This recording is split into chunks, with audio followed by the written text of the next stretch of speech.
Hi, I'm Casey Head. I am a three-time cancer survivor, and here's my journey. It started technically it started in at the end of 2013. I wasn't feeling 100%, but I thought with the holidays and in January being our fiscal year end for work, I thought I was just working too much and just really tired from everything. And so I had gone to an ENT because I felt a node in my neck. And they said, it's nothing. Here's some antibiotics. Once we finish, come back in a week after that and we'll see what's going on. So I took the 10-day antibiotics, and by the time that I had my scheduled appointment with them, it was a Friday. I went into work that day and I felt like I was just dragging, and I looked so awful. I looked really pale. I felt really tired. I had some vision issues. I had some extreme lower back pain. I started to see little clusters of red dots everywhere. I had bruising all over my body. And by the time I stopped the antibiotics, the time, which was on a Monday, and I saw the follow-up appointment for the ENC on Friday, that is when all of the bruising occurred, where I would literally touch a counter and I'd have a giant bruise, to the point where a coworker, my boss at the time, pulled me into her office and asked if my husband was hurting me, which he was not. Little did I know what was about to happen. So I went to the follow-up, and for some reason, I think my husband knew something wasn't right, went with me, never goes to the doctor with me. And as we were there waiting for an answer from the NT, he's looking at me and he's like, I think something in his gut was like, something's seriously wrong here. And had me go see an internist right then and there. And the internal doctor, um, the appointment, we literally walked in, it was a different building, and by the time we walked over there, they let us into the room immediately, which the waiting room was full, and I was like, oh, this probably isn't great, but okay. And so I thought I was anemic, quite frankly. And so we're going over the signs and symptoms, and can't get a pulse ox reading, having trouble breathing. I feel really dizzy and lightheaded. He's checking out all these bruises, and he goes, let's walk around the office. And I'm walking. He's like, maybe that's why I'm not getting a pulse ox reading. I'm like, it's still nothing. I'm walking. He's like, are you okay? And I was like, yeah, I'm fine, whatever. And he goes, honestly, he goes, without doing proper blood work, he goes, I don't know what's going on. He's like, something's not right. He's like, but I can't fully diagnose you without that. He's like, so you have two options. He's like, you can go and get blood work and they'll send it to me eventually over the weekend, but I'm going out of town. And he was really upfront with us. He goes, or you can go into the ER and they will do your blood work. You'll get results immediately and we'll know. And I was like, well, do you think we should go in the ER or do you think we should wait? And he goes, it's up to you. He goes, if it were me, I'd go to the ER. So I was like, okay. So we walked over to the ER. And of course, they wanted x-rays, they wanted blood work, they wanted all these things. Well, they took blood, then they immediately went to go x-ray my lower back because I was having excruciating pain. And while I was in there getting x-rayed, I came back and the blood work came back. And they're like, we need to start a blood transfusion immediately. So would that be okay? Signed a bunch of paperwork and started a transfusion immediately. And the doctor came back in the room, I don't know how long later, and said, handed my husband a piece of paper. And I think he said, because I don't really truly remember, because I kind of blocked it out, was, we think you have cancer. And I looked at my husband, I go, what does the paper say? Did he just say? I go, what does the paper say? Like bothering him. And he goes, like, I'm reading. And so he looks at me, he goes, it says you might have cancer. And I just looked at him like, what? And I started crying. And it's Friday. It's February 14th. It's Valentine's Day. What I thought was going to be like an hour out of the office, because I had still planned to go back, they were now talking about taking me immediately into the hospital. And an ambulance ride later, I got to the hospital. I'm sitting in the waiting area where, before they admit you, you're in the ER. And I couldn't get a hold of my dad because he had a game, a basketball game. He's a high school basketball coach. And so finally he called me back, and I was just like, you need to come to the hospital. I couldn't say the words, couldn't tell. I just said, you need to come. At this point, I have no idea what time it is. It could have been midnight, I think, around. So he came. I had my husband tell him that I had cancer because I could not say the words out loud. I couldn't. And he comes back in to the little, partitioned off room with the fabric.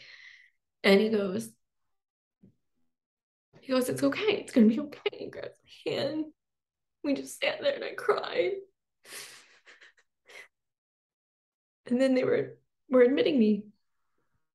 And my dad went home and goes, you're okay. He goes, I'll call you tomorrow. Okay. I didn't want him to leave. I didn't want anyone to leave. And I was in and out because at this time it was like 2 a.m. I was delusional. 3 blood transfusions, still delusional. Like, I only had 4 hemoglobin at the time, and most people operate with 14 to 16 hemoglobins. And I was hospitalized, and I woke up the next day. I don't know when they were doing rounds, and I was like, great, okay, when do I get out? Like, I got all these blood transfusions. Like, can I go home now? And they're like, no, we can't go home. Like, we have to. And mind you, like, I'm in a teaching hospital, so there's not just like one intern. There's on rotation, there are like 20 in the room because I have a really rare cancer, they think, and I'm a young adult with it, and it's typically a children's cancer.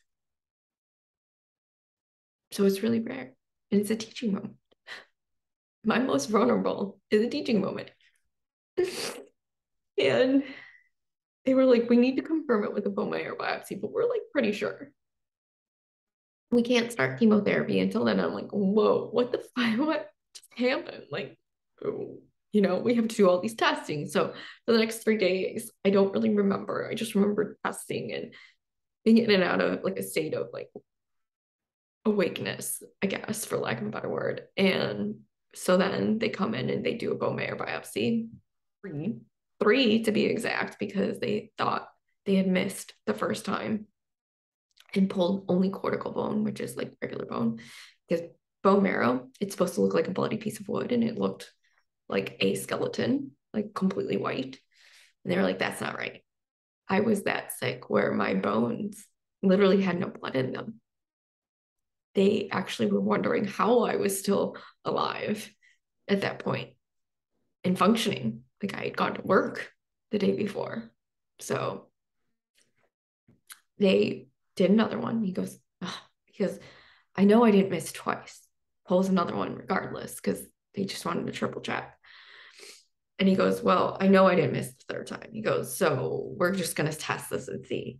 And before they even got the results back, they started me on chemotherapy because they were 99.9% sure. And, they can't really start treatment until confirmation of from the bone marrow, but they knew. And so I was in the hospital for 28 days. And about a week into treatment, I knew I was going to lose my hair. They had told me, but I wasn't prepared to lose my hair. And I was in the hospital and went to go take a shower. And I went to wash my hair, and a big giant clump of hair in both hands. And I'm staring. That's when it became real. That's when it felt real. And I fell to my knees because I knew it was happening. My husband knocked on the door. He's like, "Are you okay?" I was like, "Yeah, I'm fine." I wasn't fine. So far from fine. Picked myself up, collected myself, and I walked out of the room. And because my husband and my dad know me so well and know how I operate, I'm very goal oriented. I need structure. I need something to strive for. They were like, "Well, let's get you walking every single day, a little bit further, a little bit faster, every single day." They put up a big chart for me because the first time I took one lap around the hospital floor. It took me 5 minutes. 5 minutes to walk one lap, which isn't that far. Maybe 100 feet. So then I knew my goal: further, faster. I was getting lapped by a 70-something-year-old man. And I was like, "Oh no, this is not happening." And I just worked every day on what I could do and control and let go of the rest, the testing, the things. And so after 28 days, I was sent home with a 15-month protocol, 15 to 18 months, depending on treatment. And 4 months into my treatment, I was going back to the hospital, at least 3 to 5 days a week for treatment, blood, things, appointments. And 4 months into treatment, I had a stroke from the chemotherapy. And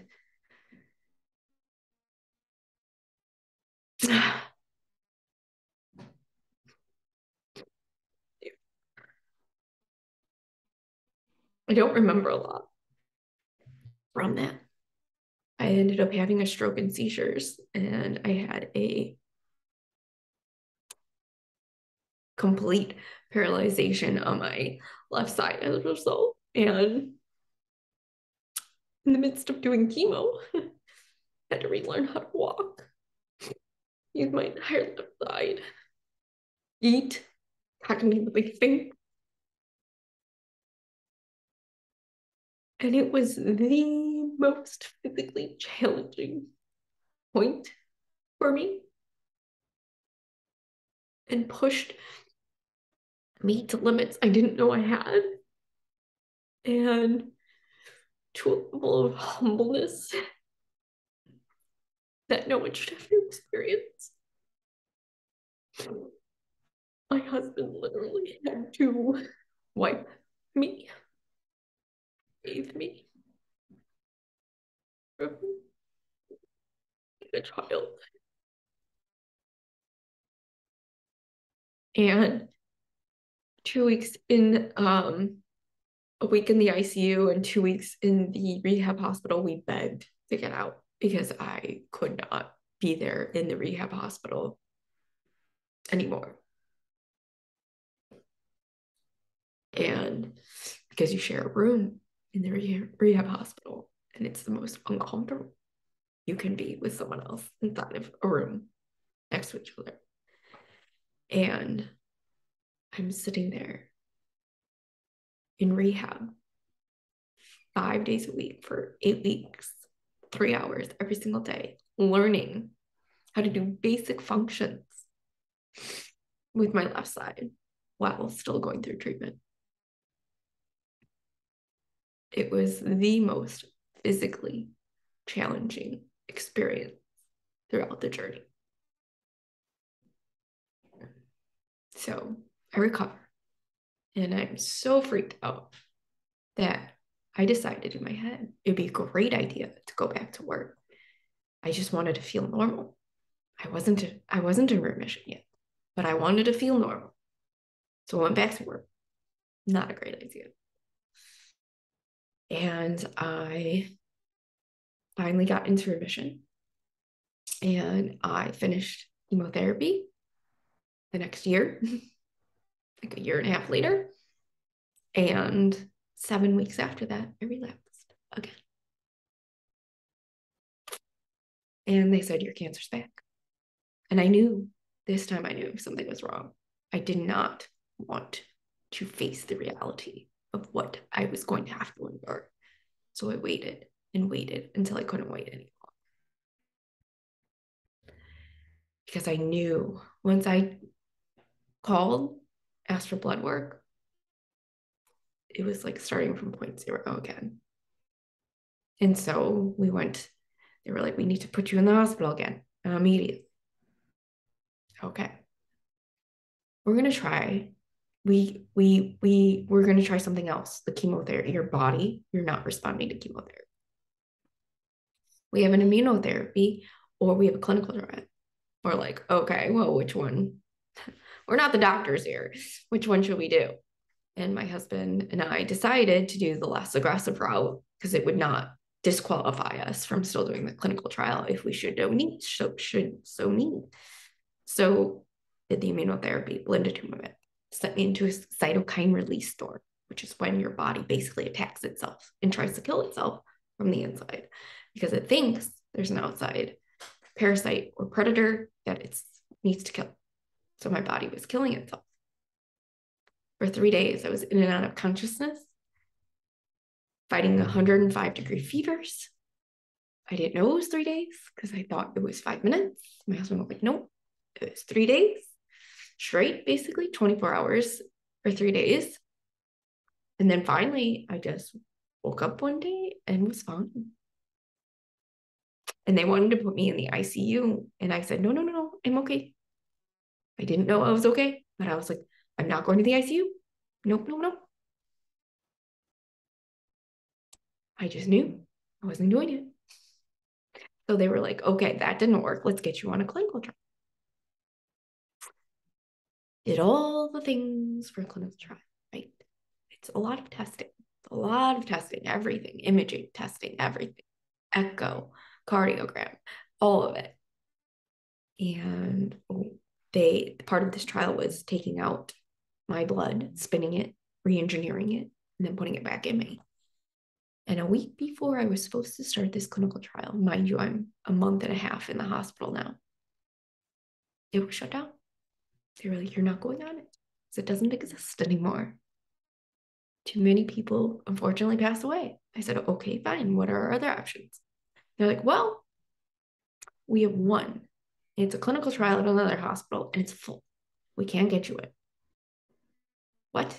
What do you mean you can't get me in? I'm dying. Like, we're basically just keeping me alive with platelets and blood. What do you mean? Like, nope, can't get you in. Not possible. There's already a waiting list. You're too far down the road. So, and I'm glad I didn't get on it. Later found out that one was shut down as well, but that's not the point. So we were like, okay, anything else? What's next? They were like, we don't have anything. We don't have anything for weeks. I was in the hospital with no answer, no way of getting out. And I said, let me go home. I need to go home. I need to be out of this box. And somehow they finally were like, there's this small piece of research that might be an option, but the immunotherapy is not for your cancer. Here's the clinical research from that trial. We don't know. Mind you, it was 2 pages, 114 participants, not great outcomes. 11% survived. That's it. And I was like, I don't know how I feel about this, but I don't have any other options. And my husband and I discussed and talked. And I said, well, if it doesn't work, at least potentially be helping someone else. So what have I got to lose? I'm not really winning right now. I was sent home. We had to write a letter of compassion to the FDA and the drug manufacturer because it was not for my cancer and it was not approved for use for the general public. And we said, as long as, you know, they get approved, we can try it. So I got sent home to wait. They were like, you should probably settle your affairs. Just in case.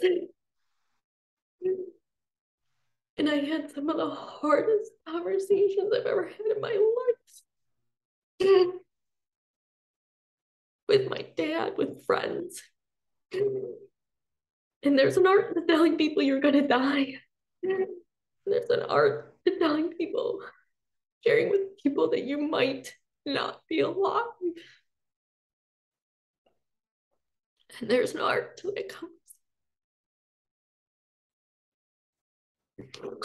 And the hardest conversation was with my best friend, my dad, my number one, everything. And I said, Dad, so we're sitting in our living room, my living room at the time in Chicago.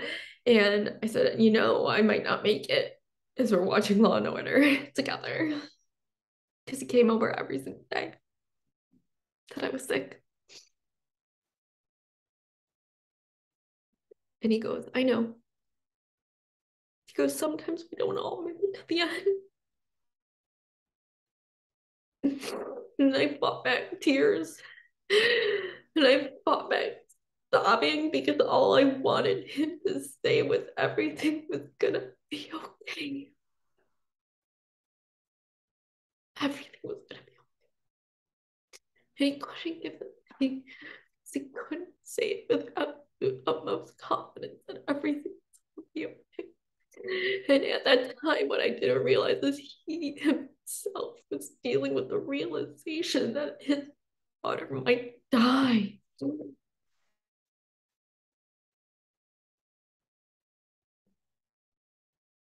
that I was dying. And when that happens, you don't go out and do all these last minute adventures. You spend time with the people you love.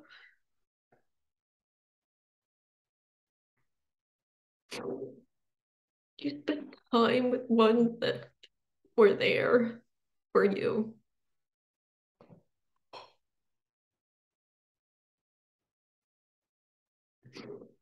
And then in mid-January, I got the call that everything was approved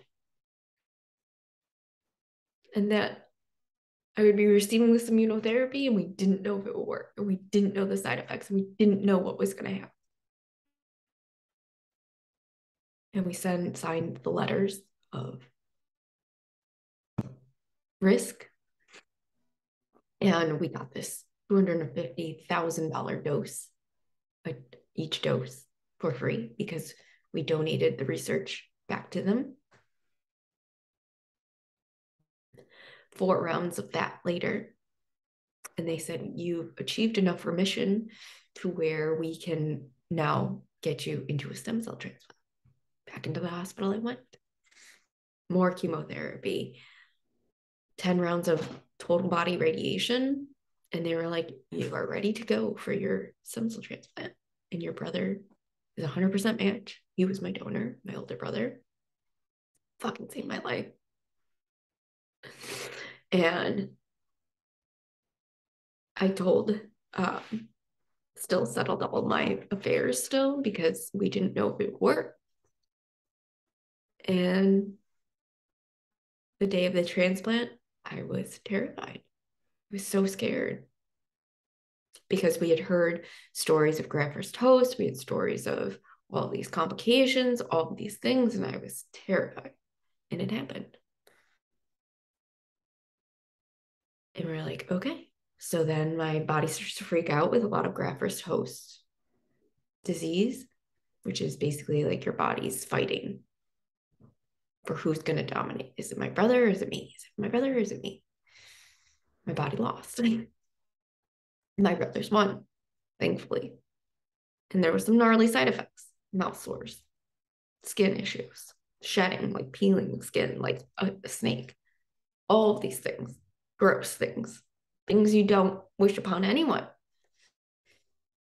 And they finally were confident and they're like, we can send you home. And I literally was so anxious and fearful that if I got sent home, something bad would happen, that I stayed in the hospital an extra 3 days after 200 and something days in the hospital to begin with. A place that I never wanted to be at and wanted desperately to get out. I wanted to stay. Then they finally were like, no, you've got to go home. So I went home and was still getting IVs at home. I gave them to myself. Get really good at stuff like that after a while. Still getting blood and platelets. And I said, finally, okay, we're trucking along. It's 3 months past my transplant. Finally feel confident enough to go outside in the world. And then 6 months later, I relapsed for a third time. And I wasn't ready. I wasn't prepared. And I wasn't excited. And I felt nothing. In that moment, I wanted to give up. I didn't have it in me. I wasn't physically, mentally, or emotionally ready to fucking fight for my life again. I wasn't. I was in no condition. No condition at all. And I looked at my husband after crying for I don't know how long. And I said, I can't do it. I don't have it in me. He goes, we'll do whatever you want to do. I cried more. I finally said, in my head, I negotiated with myself. I negotiated with the universe and I said, fine, one more time, one more time. This is not for me. This is not for me. And I'm not doing this again. I said, this is for my dad. How dare I give up? How dare I don't do everything I can? I said to my husband, I said, okay, one more time. This is it though. I can't do this again. I can't keep doing this. I cannot keep doing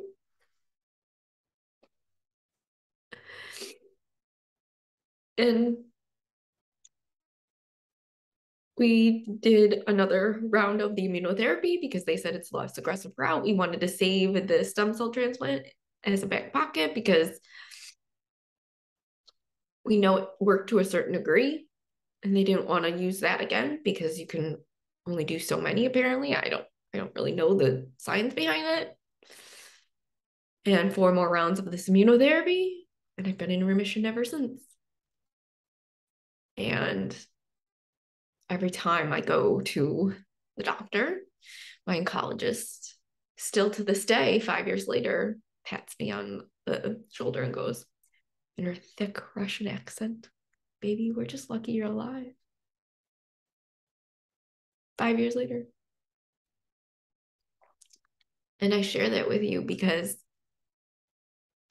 that didn't give me confidence in my own health. If anything, it made me doubt for how long? How long? It made the fear, the anxiety that much worse.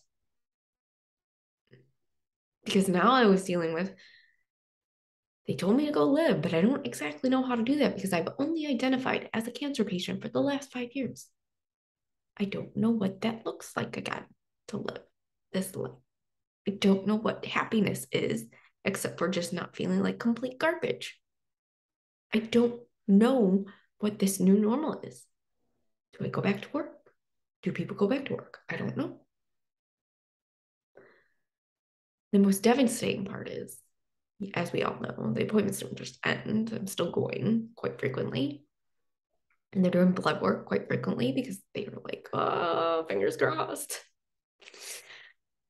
I go to the gynecologist to find out, like, do you want to find out if you can have children still? I was like, yeah, I do. After all this, let's see what this body's got. And I took an FSH test to find out where my hormones were at. And in that moment, I found out I didn't know how much I wanted children until that decision was taken away. Because I was so sick, we did not have time to do fertility preservation. And I'd started chemotherapy, and the fertility nurse came in and she was like, I'm here to talk about your options. And I literally look at the bag and I go, I think it's too late. And I could see the blood drain from her face. And she goes, oh, and then walked out of the room. Fast forward to 5 years later.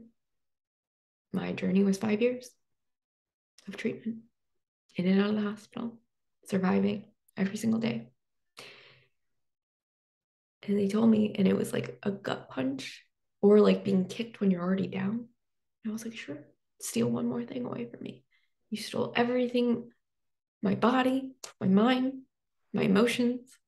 Sure, let's steal my future too.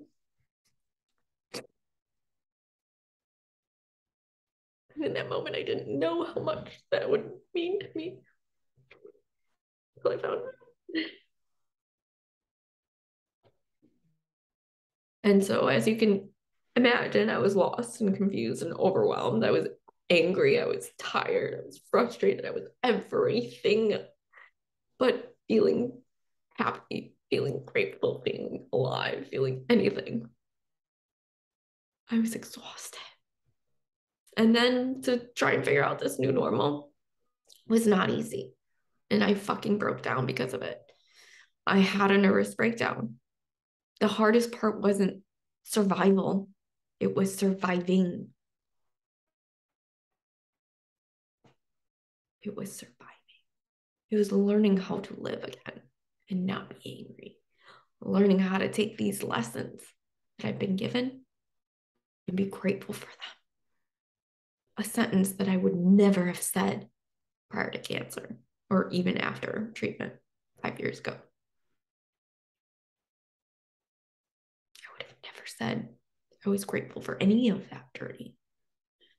And yet here I am sharing with you that it was the greatest lesson that I've had thus far in my life.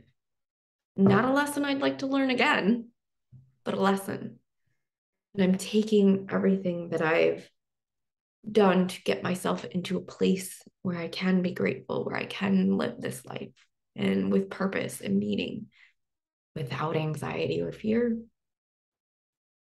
And that's my gift back to my community, to teach, to lead, to guide